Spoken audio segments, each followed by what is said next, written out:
After making us wait nearly half a season to see Lena Dunham in her cameo role as Valerie Solana's American Horror Story doesn't waste any time getting her on screen in its 7th episode, even before the title credits roll.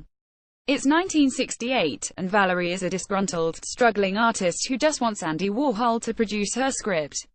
Andy Warhol is Evan Peters, of course. Dear Lord, HES perfect. Oh Valerie. You know women can't be serious artists, he says. And if you know anything about history, or if you accidentally spoiled yourself by reading the Wikipedia entry for Valerie Solana's immediately before this episode, like I did, you know what comes next. Valerie returns with a loaded gun and fires it 3 times in Andy Warhol's direction, and on the last shot, she connects. Suck my dick, Warhol, she crows. Roll credits, and now we're back to the present and the aftermath of Kai's shooting, which has had exactly the desired effect. Kai is famous nationwide, wins city council in a landslide, and celebrates at an intimate slumber party with his disciples on a sheet cake. Yeah, just kidding. Actually, he shuts out all the women who helped him succeed and fills his house with a coterie of alt-right guys in chambray shirts and Hitler Youth haircuts, who snicker whenever Beverly walks into a room. A shift has occurred, and Beverly knows it. Fortunately, Beverly and the other cult women have a new ally, Bebe Babbitt Frances Conroy, finally, a cigar-smoking radical feminist with a Betty Page haircut. She knows all about the cult, cause she used to be in one, back in the late 1960s when she was Valerie Solana's lover. The bullets she put in Andy Warhol were the first shots of a revolution, Bebe says. Flashback again to 1967. Bebe is a young hottie, high on the Scum Manifesto, hanging out in hotel rooms with a dozen other Solana stans. Valerie has penned her famous anti-mall screed, but now it's time for action when she shoots Andy Warhol. It's a sign to her followers to start their own massacre, which would be chilling if it weren't so danged silly.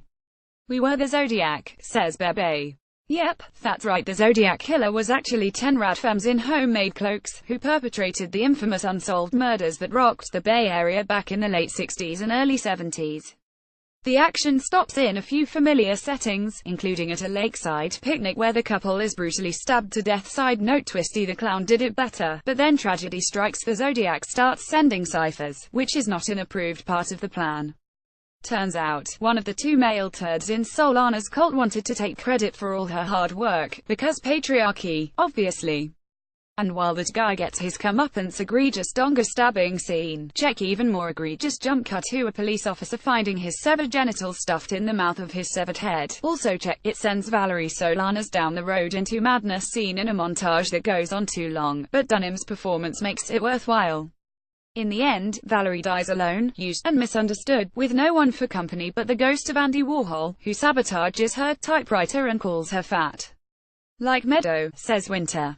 We have to strike back, says Beverly. And this time, we want Miss. Thus begins a game of cat and mouse, but it's hard to know who's who. Back at the Anderson house, Winter finds Kai having a confab with their parents' corpses. The crown is heavy, Winter, he says, and then springs a surprise. He wants to know about the Scum Manifesto, which he found in her room. Winter does her best to stay a step ahead of her brother, but the whole conversation feels like a test.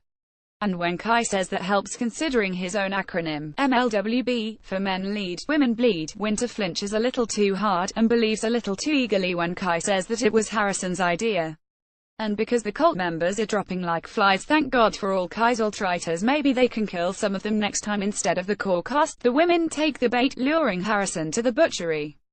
First they question him, then they kill him, and then, of course, Beverly reports from the scene where his disembodied bits have just been discovered. Clearly the promise of law and order is not being kept. She grins into the camera, as Kai s impassively on the couch in his basement. The broadcast ends. Kai leans forward. They're at their best when they're angry, he says.